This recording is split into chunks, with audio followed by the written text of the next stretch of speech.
I'm Dominick. I'm a barbershop owner and operator here in Northern California. I'm a family man, self-taught developer, engineer, and patented inventor. And I've used my background to build cool systems and have great success in business. I feel like this seriously the most technically advanced barbershop I've ever been to. Business was great until that fateful 2020 snap where they told us to go home and close up shop.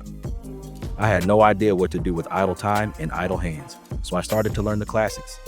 Woodworking, 3D printing, butchering and smoking meats, you name it. My hands were busy, the family was together, and it was truly a special time.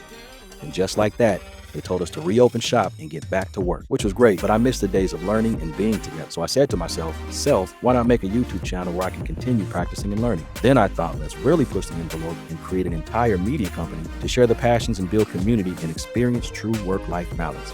So on this channel, we'll be leveraging my skills as we tackle projects in and out of the barbershop and inspire you to use crafty innovation, all done through the lens of a barber.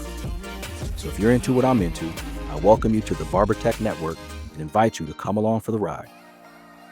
This is Faded Spaces.